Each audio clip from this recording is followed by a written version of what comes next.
Porque aqueles homens que estavam ali suspeitaram mal da ação de Deus. E Jesus é Deus ali naquela noite, naquele lugar, naquela casa, naquele momento. E o que está acontecendo?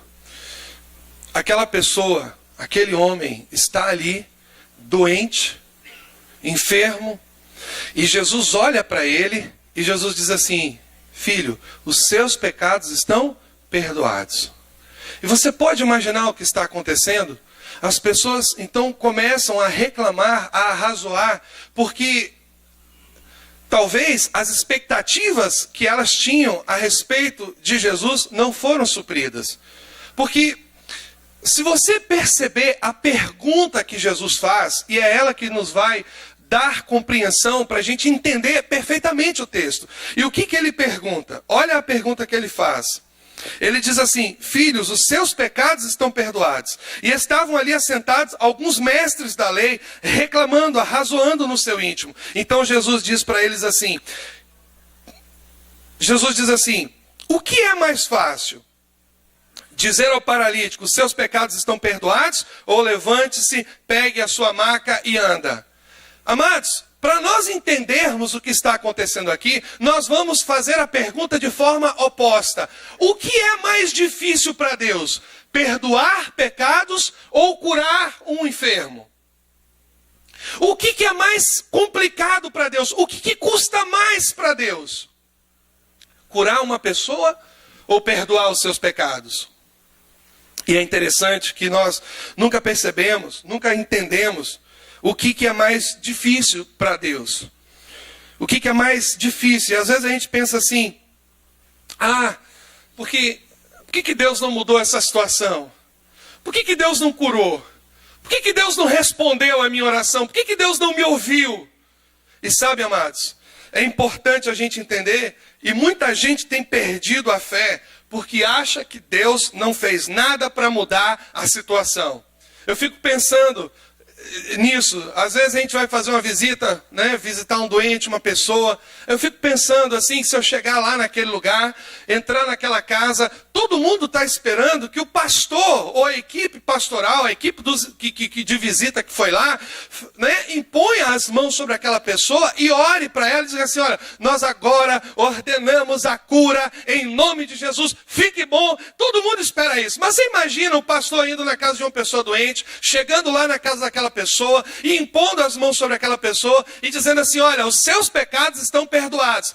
A pessoa vai dizer: o pastor pirou, está maluco, não é essa a necessidade dessa pessoa aqui agora. E a gente precisa entender muito bem o que está acontecendo aqui, porque às vezes nós não temos coragem de colocar esses pensamentos para fora, mas muitas vezes nós suspeitamos mal das ações de Deus, como aqueles mestres da lei que conheciam a palavra, mas não conheciam o coração de Deus. Você pode conhecer muito bem a palavra aqui, mas pode conhecer muito pouco a palavra aqui, no coração de Deus. E o que Deus quer é que nós tenhamos uma fé que conheça a palavra aqui, mas que também conheça a palavra aqui, no nosso coração. Ela seja muito clara para nós, mas ela seja também muito prática para nós. E é interessante que esses homens, eles começam a reclamar e dizer: mas não aconteceu nada. Jesus, essa pessoa foi trazida à presença de Jesus e ele perdoou os pecados. Sim, agora não aconteceu nada. Tem gente que se afasta de Deus quando as suas expectativas não são correspondidas. Você sabia disso? Quando Deus não ouve a oração, quando não dá o que a pessoa pede, quando a cura não veio, quando a dificuldade não foi superada, quando o problema não foi resolvido, tem muita gente que se afasta de Deus. Quando Jesus disse: seus pecados estão perdoados, aparentemente não mudou nada. As pessoas não viram nada, nada aconteceu. Agora, é interessante a gente ver e pensar que se Jesus tivesse dito ali, antes de qualquer coisa, e se ele fizer isso hoje, a pessoa está na oração, ela diz: eu vou fazer oração, agora você vai andar, o paralítico vai andar. Todo mundo já liga o celular. Vamos ver. É isso que a gente quer ver. Todo mundo já fica a postos, né? Porque perdoar pecados, às vezes, para nós, não muda nada. E a gente fica se perguntando, será que Deus existe mesmo? A cura não veio, o problema não foi resolvido, a resposta não veio. Mas sabe, esse texto fala de visão limitada e de compreensão errada a respeito de Deus. E muitas vezes a nossa compreensão é diferente, está errada. Nossa compreensão é limitada, é uma compreensão humana. Sabe, amados? Falar que está perdoado, todo mundo pode falar. Eu quero ver a cura. Não é assim? Falar que está perdoado é fácil, mas eu quero ver é a cura. Muita gente fala assim. Muita gente pensa assim, olha, sabe, falar às vezes é fácil. Eu quero ver o meu problema resolvido. Eu quero ir para a igreja e ter o meu problema resolvido, pastor. Será que não estamos olhando errado? E muitas vezes o enfermo não é mais sadio do que o sadio. Sabe, amados, o maior problema do ser humano é o pecado. Uma pessoa pode ser lançada numa cama por uma paralisia. Uma pessoa pode ser lançada numa cama por uma enfermidade, por uma doença. Mas o pecado lança a pessoa no inferno. E nós precisamos ter essa compreensão. Sabe, a gente precisa hoje à noite crer no que a palavra diz. E Romanos 8,32 diz exatamente assim: aquele que não poupou o seu próprio filho, como não nos dará com ele também todas as coisas?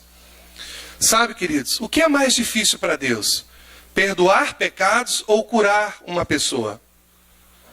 Você sabia que para curar uma pessoa não é gasto absolutamente nada do poder de Deus? Você sabia que para Deus curar uma pessoa, com um pensamento Ele pode curar uma pessoa?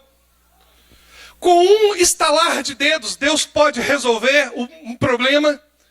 Com um cuspe, Ele pode curar uma pessoa?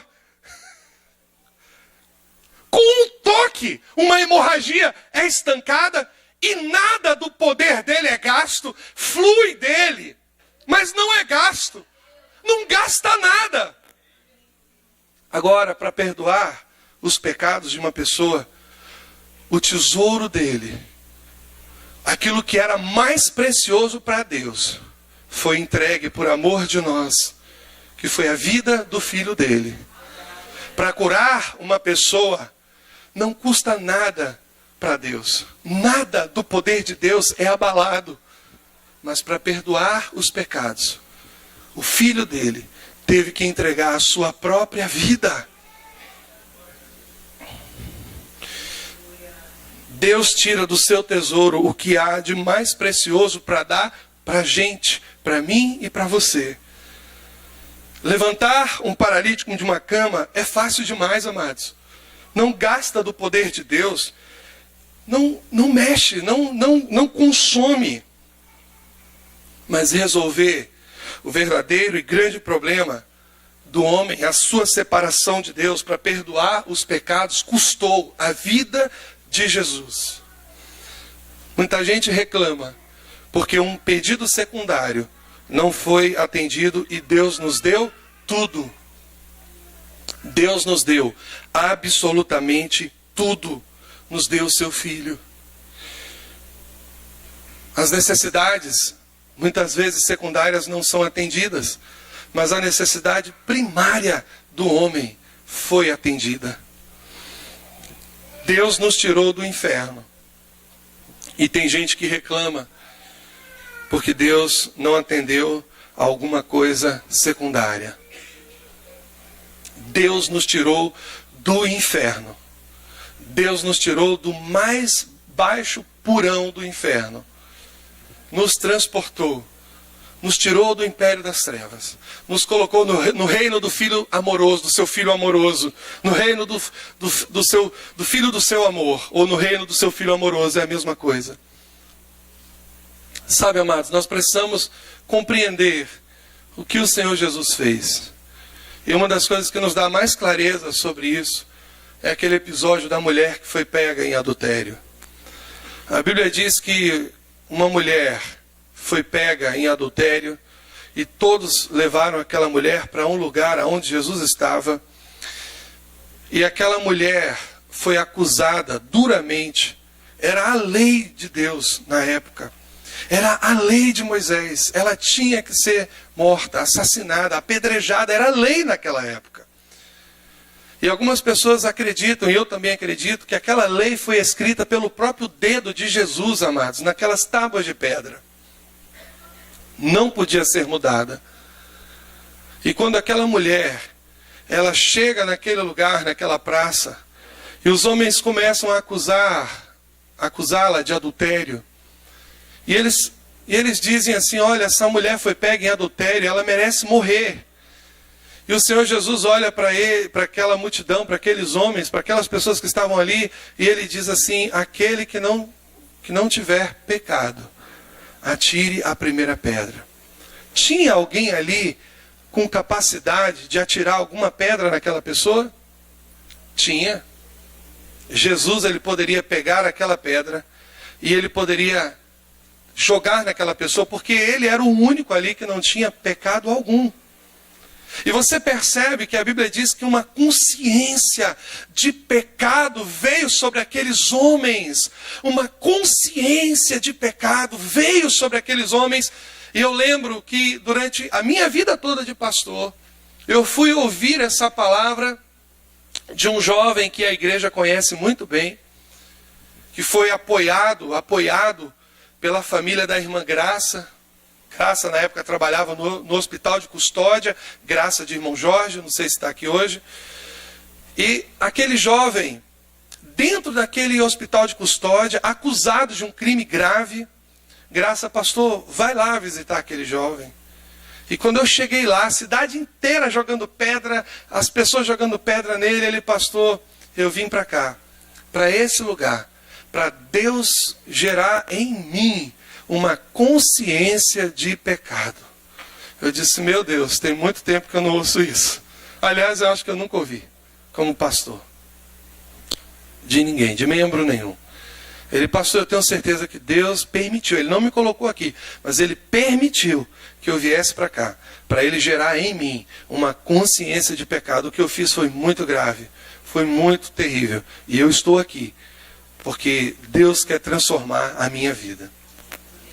E aquela mulher, acusada por aqueles homens, quando Jesus diz assim: aquele que não tiver pecado algum, atire a primeira pedra, a Bíblia diz que uma consciência de pecado veio sobre eles. E a Bíblia diz que do mais velho ao mais novo foi jogando as pedras fora, e Jesus ficou com aquela mulher, e algo aconteceu ali de sobrenatural que nós não percebemos. Jesus olha para aquela mulher e diz assim: mulher, onde estão os teus acusadores? E ela: não sei, Senhor, foram embora. E Jesus, que era o único capaz de aplicar a lei de Moisés ali naquele lugar, ele faz algo sobrenatural. Ele diz assim: eu também não te condeno. E no fazer isso, ele se torna um adúltero ali naquele momento. Como é isso, pastor? Ele pega o pecado daquela mulher e joga sobre si. E ele cumpre o que está em Isaías 53, que diz: ele tomou sobre si as nossas transgressões. Ele se fez maldito. Aquela mulher, então, ela sai dali purificada. Ele diz para ela: vai e não peques mais. Mas aquele pecado daquela mulher é lançado sobre ele. E nós precisamos nos lembrar que esse episódio é antes da cruz. E ele leva o pecado, ele se torna maldito, ele se torna adúltero, sem nunca ter adulterado. Mas ele toma o pecado daquela mulher e joga sobre si, para resolver definitivamente o maior e pior problema do ser humano, que é a sua separação de Deus. O pecado nos separa de Deus. Muita gente reclama porque não tem um pedido atendido. Mas o seu maior pedido, a sua maior necessidade, foi atendida pelo Senhor.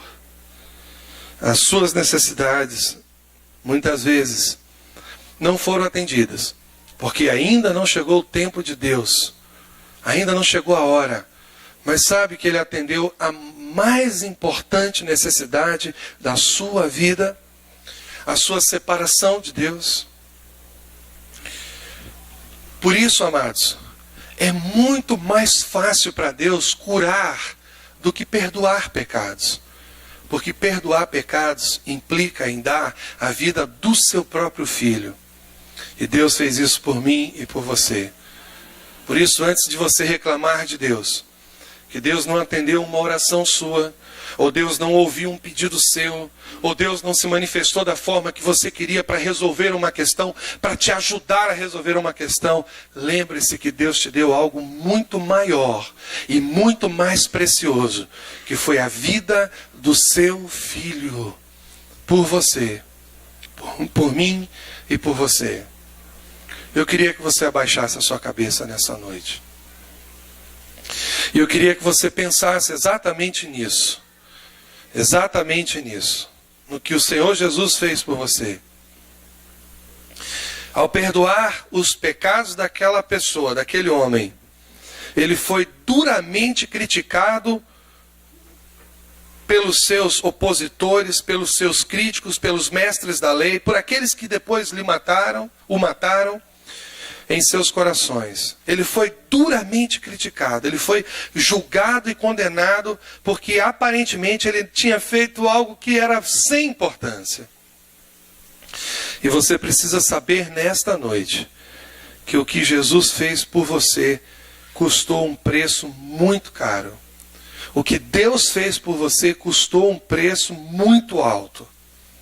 Foi por um alto preço que você foi liberto, você foi curado do pecado, da perdição, do inferno.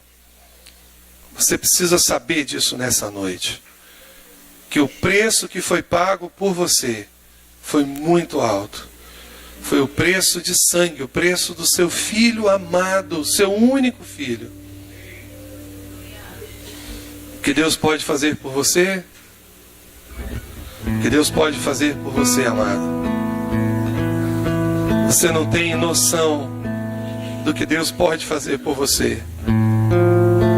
Aquele que não poupou o seu próprio filho, antes com ele nos deu todas as coisas.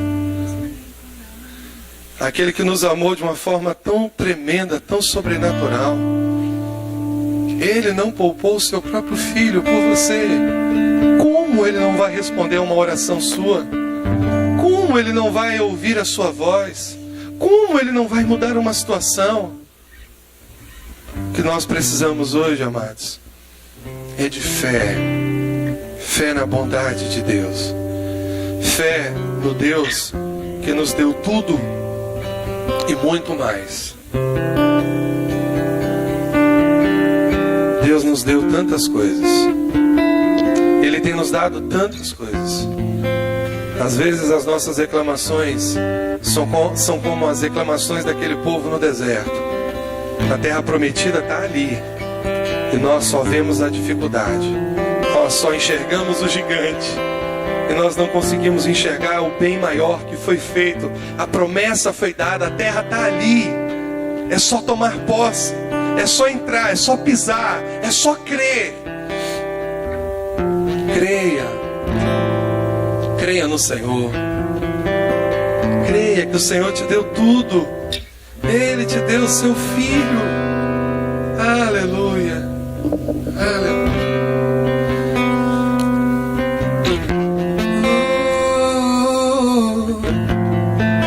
Jesus, sei que não estou só.